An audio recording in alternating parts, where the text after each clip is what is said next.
Good morning બેટા.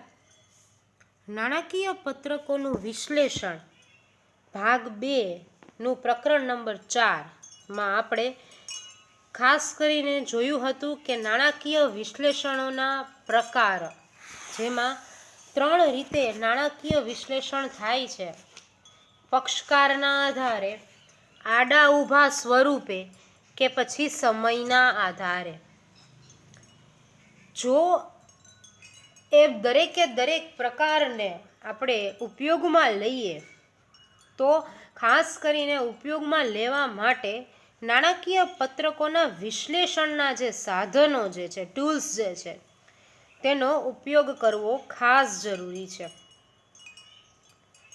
આમ તો જોવા જઈએ તો નાણાકીય હિસાબી પદ્ધતિમાં નાણાકીય પત્રકો તૈયાર કરવાને એટલે કે નફા નુકસાન ખાતું, વેપાર ખાતું કે પછી પાકું સરવૈયું તૈયાર કરવું તે આપણો છેલ્લો તબક્કો છે. અને આ તબક્કામાં આવકનું પત્રક એટલે કે નફા નુકસાન ખાતું તેમજ પાકા સરવૈયાનો સમાવેશ કરવામાં આવે છે. કંપની સ્વરૂપ જો હોય એટલે કે આપણે જેની વાતચીત કરી રહ્યા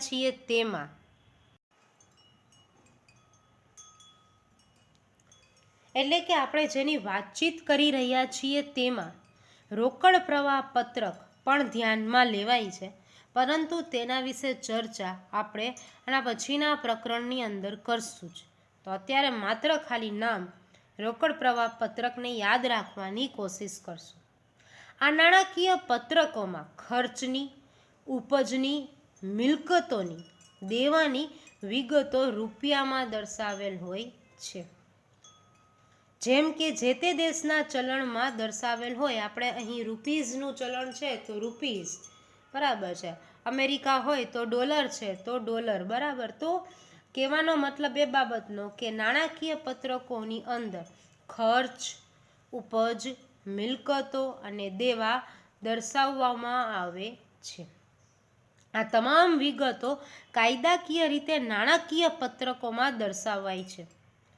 ઘણી વખત સામાન્ય માણસને આ વિગતો સમજવામાં મુશ્કેલી પડતી હોય છે, ખબર નથી હોતી, કારણ કે દરેકે દરેક પર્સન તો કોમર્સના નથી સ્ટુડન્ટ્સ હોતા ને, અને સાથે સાથે દરેકે દરેક પર્સન એકાઉન્ટન્ટ પણ નથી હોતા. તો આ સમસ્યાના નિવારણ માટે અને નાણાકીય પત્રકોની માહિતી વધુ સમજપૂર્વકની બને ને તે માટે આ પત્રકોનું વિશ્લેષણ એટલે કે એનાલિસિસ કરવામાં આવે છે.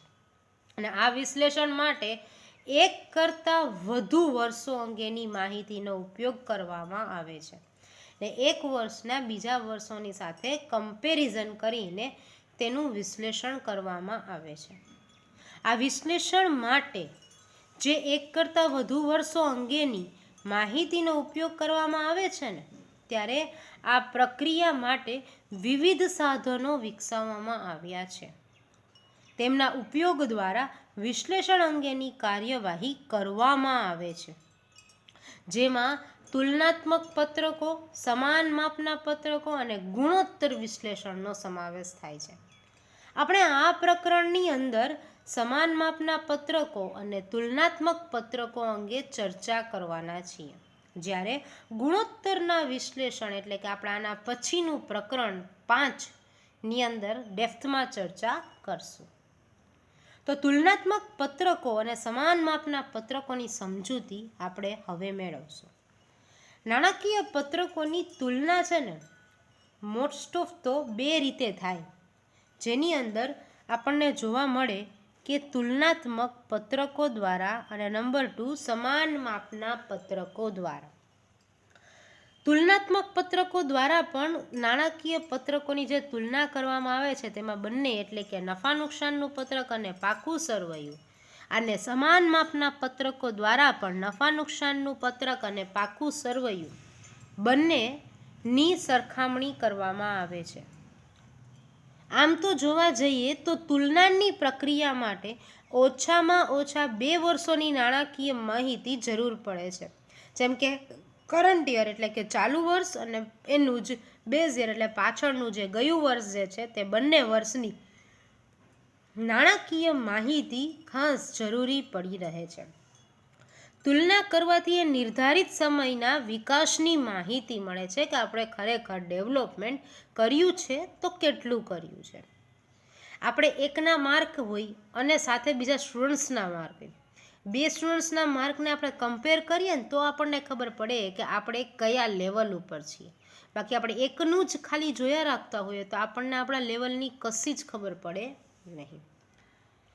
તો તુલના કરવાથી બે નિર્ધારિત સમયના વિકાસની માહિતી મળી રહે છે અને કયો સમય સારું પરિણામ દર્શાવે છે અને કયો સમય નબળું પરિણામ દર્શાવે છે તે જાણી શકાય છે.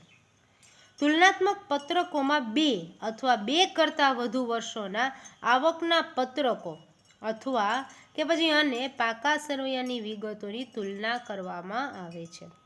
મુખ્યત્વે નાણાકીય પત્રકોની તુલના 2 રીતે થાય: તુલનાત્મક પત્રકો દ્વારા અને સમાન માપના પત્રકો દ્વારા. નેક્સ્ટ વિડીયોની અંદર આપણે જોશું ખાસ કે તુલનાત્મક પત્રક એટલે થ્રુ કમ્પેરેટિવ સ્ટેટમેન્ટ અને સમાન માપના પત્રકો એટલે કે કોમન સાઇઝ સ્ટેટમેન્ટથી કેવી રીતે તુલના કરવામાં આવે છે.